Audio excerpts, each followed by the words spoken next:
20 ans. C'est le nombre d'années depuis lequel un député libéral n'a pas été élu dans la circonscription d'Abitibi-Témiscamingue. Ce chiffre monte à 25 lorsqu'on parle de la circonscription d'Abitibi-Baie-James, Nunavik et You. Depuis 57 ans, le paysage politique de la région a porté plusieurs couleurs. De 1968 à 1979, le duo père-fils de Réal Cahouette et de Gilles Cahouette domine la scène politique régionale avec le parti Ralliement créditiste. Bien connu dans la région, Réal Cahouette aura su dessiner les bases de la politique de l'Abitibi-Témiscamingue. En 1979, le natif de Palmarol, Henri Tousignan du Parti libéral de Pierre-Éliott Trudeau, prend les rênes de la région 6 ans pour 2 mandats jusqu'en 1984. Moi, je suis là, je suis disponible, les gens me connaissent et savent que quand je les rencontre, je ne change pas de trottoir pour les éviter.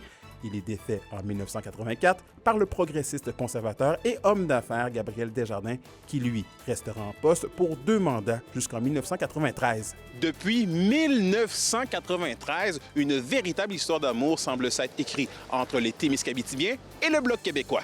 Dans la circonscription d'Abitibi-Témiscamingue, la lune de miel bloquiste a commencé avec Pierre Brien, qui restera en poste 10 ans jusqu'en 2003.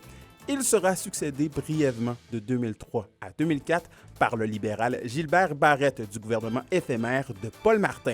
Gilbert Barrette sera par la suite battu par le bloquiste Marc Lemay. M. Lemay reprendra la danse nuptiale avec la région avec 3 mandats consécutifs de 2004 à 2011, puis en 2011...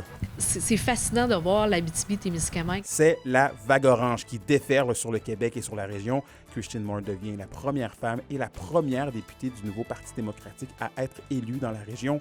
Cette dernière saura faire sa place et sera réélue de 2015 à 2019. Mais la région se souvient et n'est pas insensible au charme de Sébastien Lemire, qui est élu une première fois en 2019, puis réélu en 2021. Du côté d'Abitibi-Baie-James, Nunavik et You, c'est pratiquement le même brassage politique qui s'est opéré depuis 2004 entre l'élection du bloquiste Yvon Lévesque en 2004 et de la première élection de Sylvie Bérubé en 2019, qui est d'ailleurs la première femme à occuper ce poste. Seul le néo-démocrate Roméo Saganache a su briser la domination du Bloc dans la région.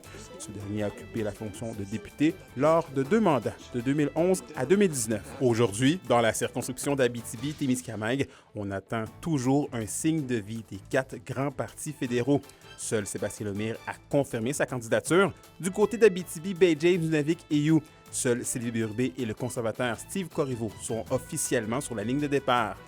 Donc, à la question « Aurons-nous droit à de réelles candidatures ou des candidatures de candidats poteaux pour faire face au Bloc québécois? » Eh bien, malgré que le premier ministre sortant Mark Carney affirme vouloir un mandat fort pour faire face à la crise canado-américaine, la réponse reste incertaine. Par contre, ce qui est sûr, c'est que notre équipe sera sur le terrain tout au long de la campagne jusqu'au jour du scrutin prévu le 28 avril prochain.